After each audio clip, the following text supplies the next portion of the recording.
People and Profit ini, yang hari ini kita laksanakan secara daring melalui via Zoom Meeting pada hari Kamis 15 Desember tahun 2022.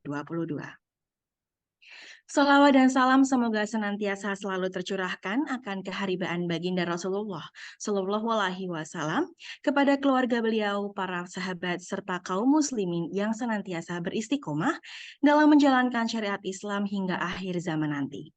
Selanjutnya adalah keynote speech dari Bapak Dr. Sandiaga Salahuddin Uno, Menteri Pariwisata dan Ekonomi Kreatif dengan tema Strategi Nasional dalam Pengembangan Ekonomi Kreatif dan Pariwisata Berbasis Bambu. Selamat datang Bapak Sandiaga, waktu dan tempat dipersilahkan. Terima kasih Amalia. Bismillahirrahmanirrahim. Assalamualaikum warahmatullahi wabarakatuh.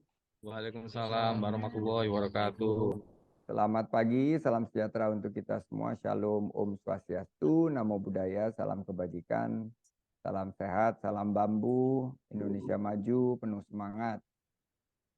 Alhamdulillah wa syukurillah, wassalatu wassalamu ala rasulillah, wa ala alihi wa sahbihi wa mawalah, wa la hawla wa la quwata illa billah, amma ba'dah.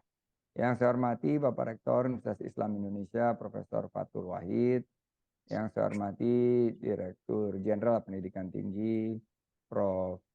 Nizam, juga Founder of Indonesia Festival, Bapak Heru Mataya, Direktur Jaringan Operasi dan Penjualan PT Pegadaian, Pak Eka Febriansyah, beserta Bambu Fest, Mbak Amalia dan Pak Wiryono.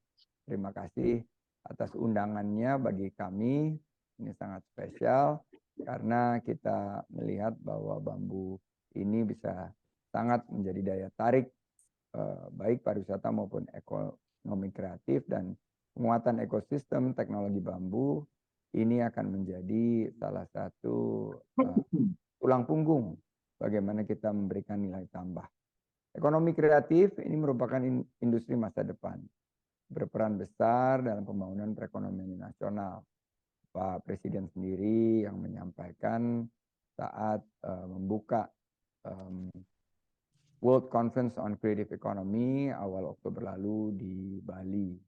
Kalau kita lihat bahwa ini menjadi salah satu nilai di mana nilai tambah ekonomi kreatif ini dihasilkan oleh imajinasi dan kreativitas serta inovasi dari masing-masing para pelaku ekonomi kreatif sendiri. Dan bambu ini ternyata juga sangat memberikan satu dampak terhadap keberlanjutan, karena pariwisata dan ekonomi kreatif yang kita inginkan adalah pariwisata yang berbasis kualitas dan keberlanjutan lingkungan.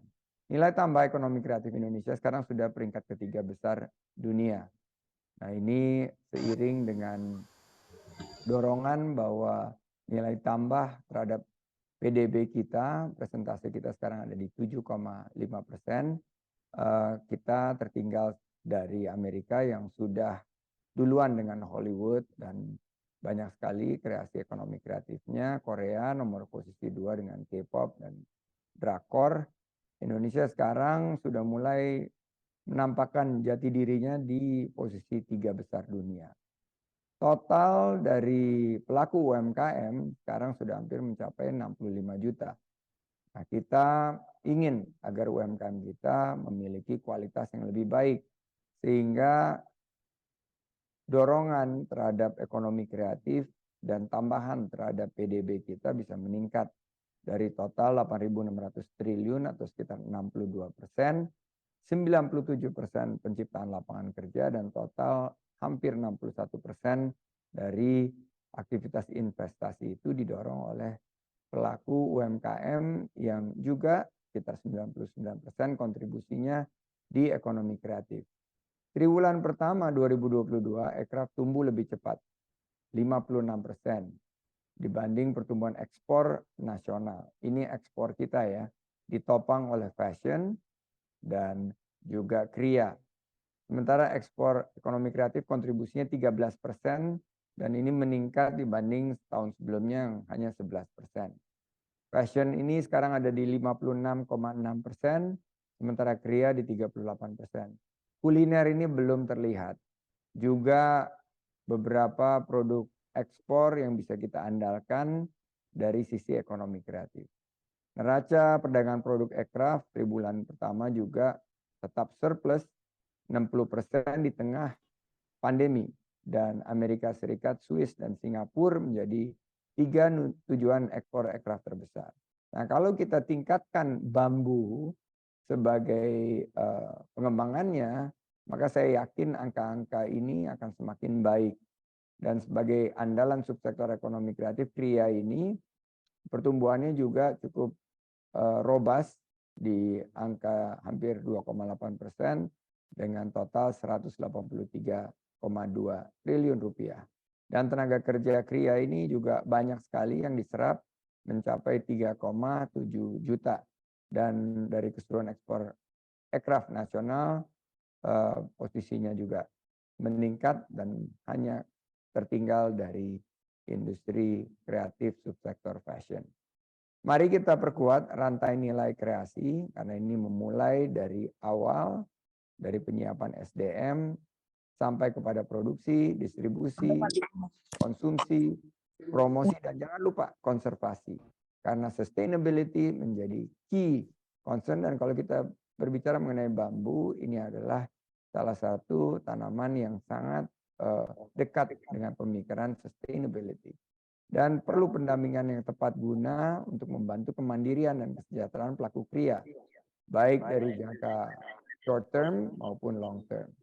Kami memiliki program apresiasi kreasi Indonesia yang menggabungkan beberapa jenis pendampingan, termasuk bootcamp, juga ada mentoring, coaching. Saya sendiri juga tampil sebagai mentor karena saya pernah mengalami susahnya menjadi UMKM. Dari hanya 3 orang karyawan, usaha saya jatuh bangun sampai bisa sekarang menjadi usaha nasional dan membuka lapangan kerja bagi 30.000 karyawan. Tentunya dengan konsep mentoring, juga konsep saling bergandengan tangan dan berkolaborasi. Saya lihat 3 kontribusi industri terbesar subsektor Kria masih didominasi oleh perhiasan. Namun industri furniture dan kayu, dan termasuk bambu dan alat musik bukan tradisional ini semakin meningkat. Saya mengajak para pengrajin, seluruh stakeholders untuk meningkatkan quality, meningkatkan margin dari segi value added, dan memiliki daya saing, karena kalau bicara mengenai kerajinan tangan, Indonesia tidak ada yang bisa menyaingi. Subsektor Kria bambu ini menurut saya sangat tepat dengan pemikiran kita dengan sustainable tourism yang dicanangkan di G20 kemarin berkonsep people, planet, dan prosperity. Termasuk juga yang saya lihat adalah peace and partnership. Ini bisa kita awali melalui Bambu Fest. Saya berharap Bambu Fest juga membawa manfaat bagi seluruh pihak yang hadir, dan kita bangkit bersama terapkan 3C, inovasi, adaptasi, dan kolaborasi melalui strategi 3G, gercep, geber, dan gaspol, gerak cepat, gerak bersama, dan garap semua potensi usaha, lapangan kerja untuk mendorong 1,1 juta lapangan kerja baru di tahun ini dan 4,4 juta lapangan kerja baru di tahun 2024. Saya akhiri dengan pantun penutup. Mampir silaturahim ke rumah Pak Didu. Rumah ada di Kabupaten Sleman. Mari kita berkarya melalui industri bambu. Cakep. Bersama Bambu Fest agar keberlangsungan pariwisata semakin berkelanjutan. Terima kasih. Wallahul muwaffiq ila aqwamit thoriq. Wabillahi taufiq wal hidayah wa ridho wal inayah. Assalamualaikum warahmatullahi wabarakatuh. Waalaikumsalam warahmatullahi wabarakatuh.